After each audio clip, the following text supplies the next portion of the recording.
Entrevista coletiva de Mano Menezes, o Grêmio empata com o Godoy Cruz em casa e vai para a repescagem na Sul-Americana. Período de junho, né, quando tiver a parada, que seria difícil, ou que será difícil até lá, pela sequência de partidas, pelo pouco tempo de treinamento. Mas essas dificuldades, elas estão até maiores do que você imaginava ou estão dentro do previsto e você vê soluções para elas? Então, boa noite a todos. É óbvio que o resultado não é o resultado que a gente queria no jogo. O jogo se desenrolou exatamente como nós imaginávamos. O Godoy Cruz jogou lá e aqui da mesma maneira, né? Sempre com bola muito direta. E o que a gente pensou para evitar essa bola direta foram duas coisas que quero deixar claro aqui. Tentamos pressionar mais alto para que essa bola não saísse com tanta liberdade para chegar lá, porque os homens de frente deles são muito bons na disputa aérea. Tem um número do jogo que a gente perdeu aí 60% dessas disputas. Lá também foi muito difícil esse tipo de jogo. Então a gente iniciou com 2 homens mais centrais para apertar esses zagueiros e ter uma pressão mais alta, ter mais gente na frente. Fizemos um gol cedo, né? Um gol cedo. Mas acho que a gente não tinha tanto controle de jogo quando fez esse gol. E por 1, 2 vezes eles chegaram com um perigo na nossa área. Ainda acho que a gente toma gol com muita facilidade. Ainda acho. Acho também que a gente abre o meio desnecessariamente. A bola entrou do zagueiro de novo no atacante. Uma coisa que não existe no princípio de jogo de alto nível. Se você tiver alguma dúvida, você tem que dar o lado, que sempre dá tempo de corrigir. A gente deu o centro, a bola entrou direto, perdemos a primeira disputa. E depois a bola foi indo e entrou daquele jeito que a gente viu, tá? A segunda parte do jogo, o jogo foi acidentado, né? A gente teve uma lesão no primeiro tempo de João Pedro, que nos obrigou a fazer já uma alteração nos minutos finais. Não foi possível levar para o intervalo para não perder uma mexida. No início do segundo tempo tivemos outra situação, né? Com o Igor, que teve uma fratura constatada. E aí a gente já fez 2 alterações, porque senão ficaria com um tempo para 3, seria muito, muito perigoso. Achei que a equipe teve vontade, teve disposição, teve entrega, mas ainda faltou um jogo de mais qualidade para a gente sair com a vitória. Nos últimos minutos fomos para o abafa, tiramos um volante, trouxemos um meia para a segunda função, colocamos 2 homens mais enfiados em cima dos zagueiros deles. Teve os lances discutíveis aí que vocês analisam mais do que a gente, mas nosso caminho, ao meu ver, é melhorar a produção ofensiva da equipe, sem perder a segurança que adquirimos um pouco em relação à parte defensiva, né? Achei que para pressionar essa bola alta, a gente espaçou um pouco o meio da nossa última linha. A jogada do gol, por exemplo, também a gente está com os 2 volantes altos, sem uma cobertura pela frente, estávamos com 3, uma linha de 3, Esteves subiu um pouco para pegar o lado, e a gente tem que ter essas correções de leitura que penso que a equipe precisa também melhorar, para não se repetir essa facilidade de sofrer gols e melhorar a construção de equipe como um jogo mais qualificado. Os jogos geralmente são diferentes desses 2 jogos do Godoy Cruz. A equipe deles também te obriga a espaçar mais, porque o jogo que eles propõem é um jogo mais espaçado. Mas a gente já cometeu também esses equívocos em outras circunstâncias, nós temos que corrigir rapidamente. Mano, aqui, nesse início de ano, o Grêmio já mudou a comissão técnica, só que ainda não consegue ter uma performance como equipe sólida para passar segurança ao torcedor. Torcedor que, novamente, hoje compareceu em baixo número, somente 15 mil torcedores. Falou sobre, de certa forma, o Grêmio levar muitos gols com facilidade, que teve muita vontade, mas falta qualidade. Colocando daí sobre a avaliação o elenco. Qual a real qualidade desse elenco do Grêmio? O elenco do Grêmio pode chegar aonde? E será necessária uma mudança drástica na janela, mano? Bom, quando eu me refiro à qualidade, é a qualidade de jogo. Não estou me referindo à qualidade dos jogadores.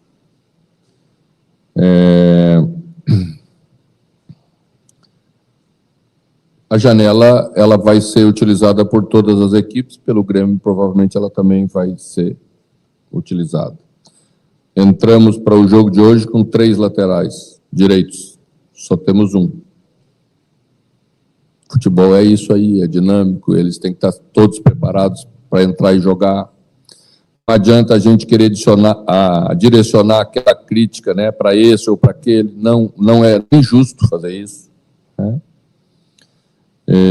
E acho que como equipe você pode melhorar em aspectos simples, para com passos pequenos e firmes, todos melhorarem um pouco. Mas é óbvio que todas as equipes vão usar a janela, porque ela estará disponível para fazer aquisição de jogadores que julguemos que o plantel carece por característica. A gente também vai fazer isso. Mano, boa noite. São 22 dias sob tua gestão do Grêmio, né? Com 7 jogos. Então, provavelmente não deu tempo de fazer muitos ajustes em campo, mas a gente tem te visto tentar diferentes formações, diferentes combinações de jogadores, e o resultado ele ainda não tem sido uma produção durante 90 minutos, né? O Grêmio tem momentos bons, momentos ruins. Perfeito. E essas dificuldades a gente tem observado que tem atrapalhado muito nos resultados. A minha pergunta acho que é a mais simples possível. Como tentar encontrar soluções nesse cenário? Sem tempo para treinar, sem a janela para acrescentar jogadores imediatamente, com jogos tão importantes como o Grêmio tem até junho. O primeiro passo importante que a experiência nos ensinou é não cair na tentação de querer toda hora mudar tudo, escolher jogadores diferentes em número bastante grande e não deixar de buscar com consciência as melhoras que nós podemos fazer a curto prazo. Realmente não temos condição de treinar. Os últimos jogos todos, raramente eu coloquei a equipe na véspera do jogo que ia iniciar o jogo no dia seguinte. Porque ou eles estão em recuperação no segundo dia, né, ou nem isso. Para esse jogo conseguimos fazer um pouquinho de uma movimentação sem oposição, para tentar colocar no lugar, para que eles se conscientizassem disso. Foi a modificação mais significativa que a gente fez no jeito de jogar, porque entendimos que podíamos ter essa força de 2 jogadores mais enfiados em cima do sistema defensivo do adversário. Deixamos Oliveira como um jogador mais aberto pelo flanco direito e colocamos Monsalve para ficar entrando e saindo de extrema para dentro. Teve horas que a gente fez bem, o time esteve bem.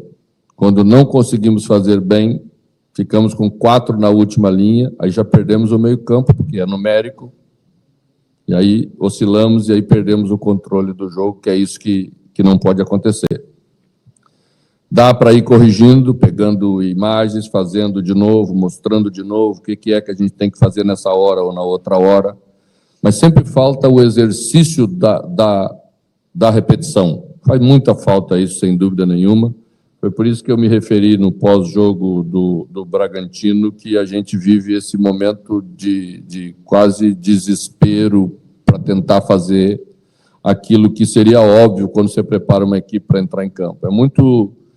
É muito tenso você ir para um jogo sem ter a noção do que o teu time pode produzir. E acredito que os jogadores sofram muito com isso, e isso gera uma falta de confiança, que é o mínimo que eles têm que ter para poder executar bem as movimentações, né? Então, mas temos que passar por isso, todos vão passar, vamos tentar passar com o menor número de trauma possível.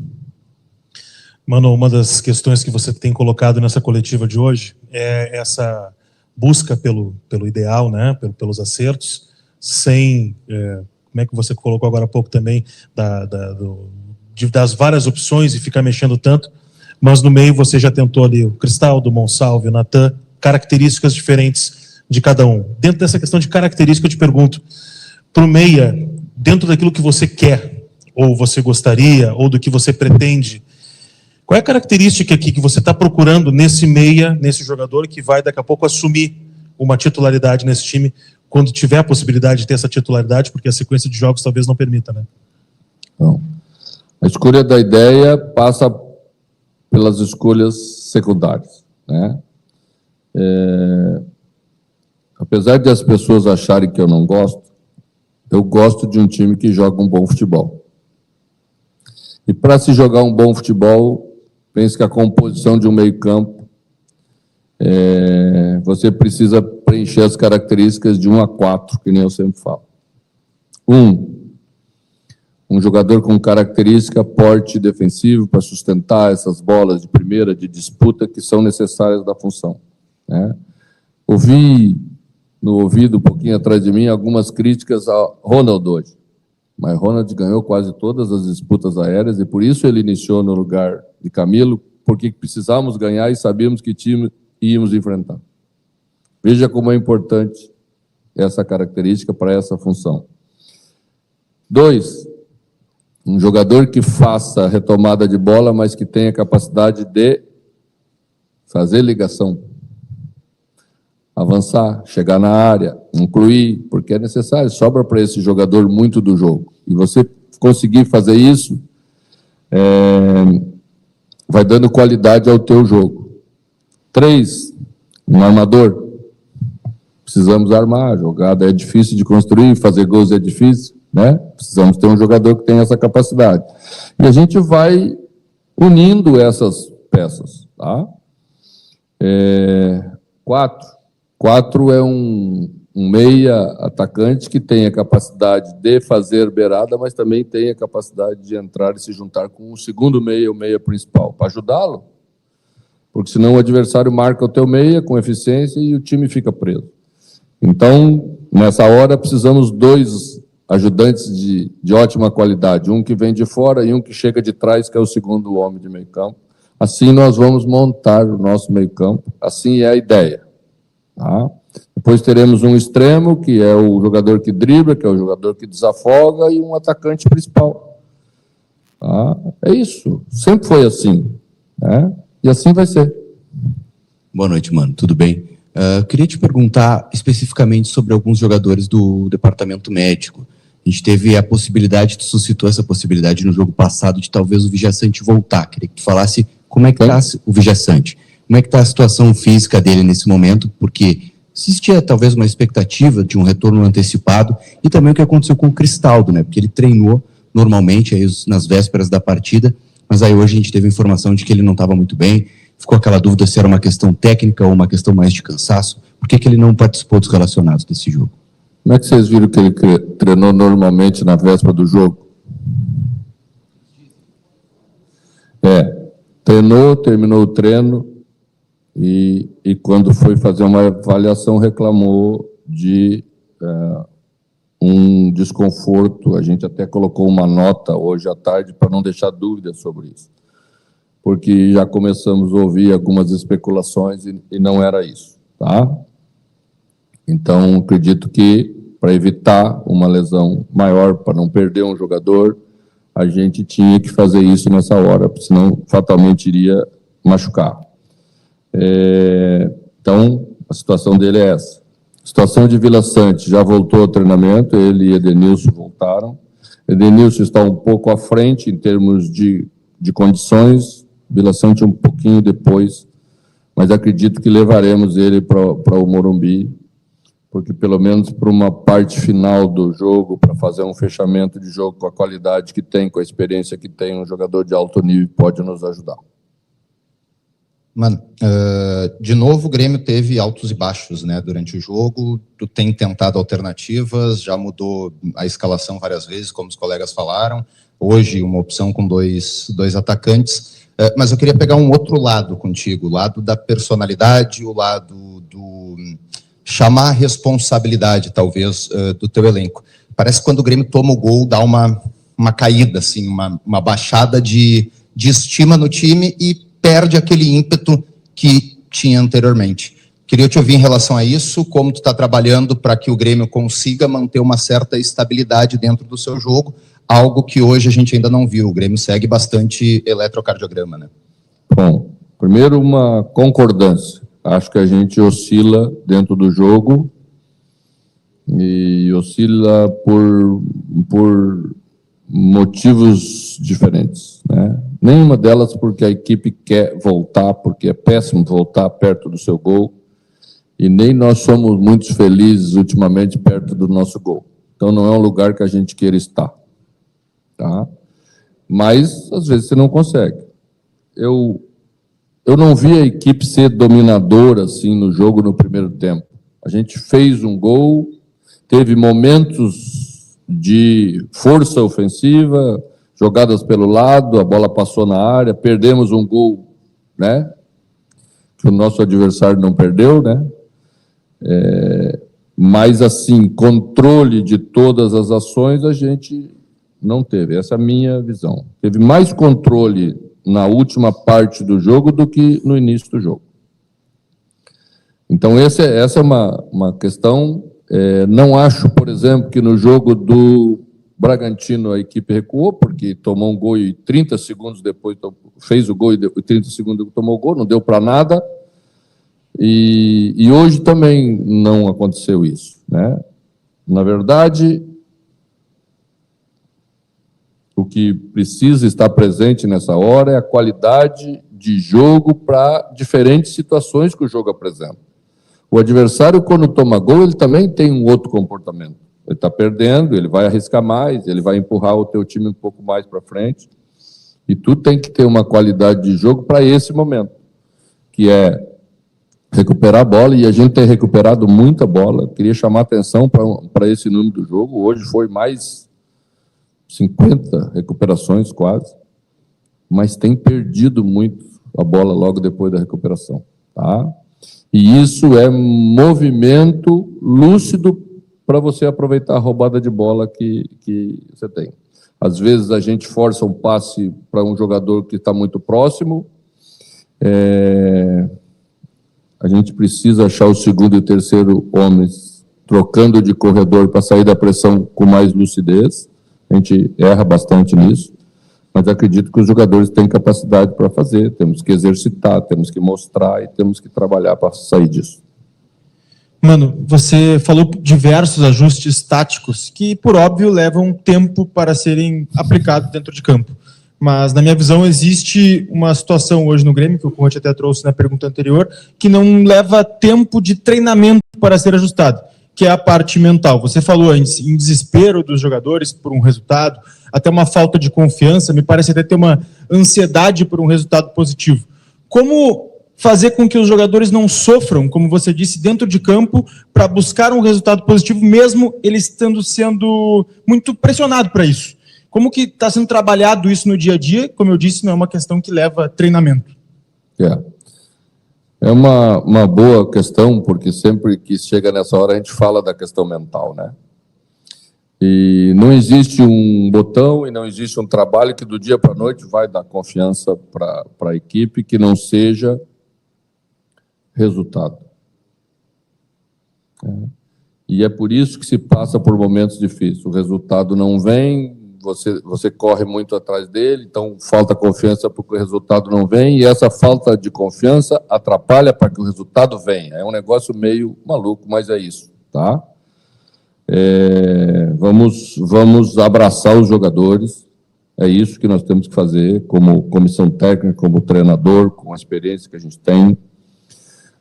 saber conviver com as críticas, elas estão aí, nós não temos que atacar nossos críticos, nós temos que saber conviver com eles, mas também não podemos deixar que ela nos abata todo dia, porque senão a gente vai piorar, tá? Então nós temos que melhorar trabalhando, melhorar nos unindo, melhorar fazendo as coisas certas, trabalhando todo dia. Nada resiste ao trabalho para sair dessa situação, é assim que a gente vai sair. Mano, boa noite, tudo bem? Boa noite, meu zagueiro. Obrigado. Bright White e Arezzo. Queria uma opinião sobre a atuação dos dois, se foi uma questão estratégica pontual ou se eles podem permanecer, porque em determinado momento o Bright White foi um lampejo de qualidade e o Arezzo no primeiro tempo perdeu boas oportunidades que ali podia ter matado o jogo, né? É do jogo, né, Fernando? A gente fez pela primeira vez, fizemos alguns minutos no jogo anterior. Acho que talvez seja das formações que a gente utilizou a que mais precisa trabalho para dar certo, né? Porque Braithwaite não é um meia, Braithwaite é um segundo atacante, no máximo um segundo atacante, tá? Máximo no sentido de mudança de zona de jogo. Arezzo é um jogador que ataca espaço, ataca bem espaço, tem explosão. Então, ajustar essas movimentações, juntamente com a bola de Kiko Oliveira, a gente utilizar esses dois jogadores aí, exige mais trabalho. E existia também uma expectativa nossa para que o adversário fosse jogar de uma maneira muito parecida. Então, não precisávamos ter mais jogadores no meio-campo. Mas quando jogarmos contra um time que tem mais formação numérica de meio-campo, aí talvez não conseguiremos fazer essa dupla com tanta frequência. Mas eu achei que teve coisas boas, né? E às vezes ficamos um pouquinho afastados demais a linha de 4 final do restante da equipe, e aí entregamos o controle do meio-campo ao adversário. Mano, tudo bem? O Grêmio, no início dessa rodada, era o melhor brasileiro na Sul-Americana. E a gente viu que outros times do Brasil também estavam a perigo, ou enfim, até abaixo do Grêmio na competição. Esse desempenho irregular se deve ao calendário do futebol brasileiro? É algo que realmente está nivelando o nosso futebol para baixo? E isso, você já falou que está impactando o Grêmio, mas você acredita que é um mal como um todo nessa temporada em específico? Obrigado. Eu me referi rapidamente na entrevista passada do jogo anterior que a gente vai ter problemas com isso e nós do Brasil vamos pagar essa conta muito alta, não tenha dúvida disso. Esse ano será um ano que nesse aspecto as coisas vão estar ainda mais difíceis, porque o Mundial obrigou que o calendário fosse mais apertado ainda, né? Então já temos equipe fora, desclassificada na fase de grupos, né? E o que é raro, e equipe de qualidade, de elenco de qualidade, de investimento, então o que quer dizer que todos vão passar por isso. E a gente está passando da maneira que a gente acha, né, que dá para fazer as coisas nesse momento. A gente queria muito a primeira colocação e a possibilidade dela acontecer hoje, exatamente para evitar 2 partidas que agora quase que serão inevitáveis. Mas vamos em frente, vamos encarar o que temos que encarar com disposição, com vontade de superar todos os aspectos. Eu acho que quem está aqui no Grêmio tem que ter esse comportamento sempre. Obrigado, Mano. Boa noite. Obrigado. O Mano detonou, tá? O time. Gostei da dura que ele deu, tá? O Grêmio não pode perder os gols que o Arezzo perdeu. O Grêmio tem que ser mais organizado. O Grêmio tem que dar um jeito de ganhar do Godoy Cruz. Ah, mas roubou. Gente, desculpa. É o Godoy Cruz. O Grêmio tem que ganhar, gente. E outra, nós vamos pros playoffs agora, mais 2 jogos. Enfim, é o Grêmio, né, pessoal? Vamos acreditar. É isso. Dá o teu like, te inscreve e espero que essa fase termine urgente, porque tá feio.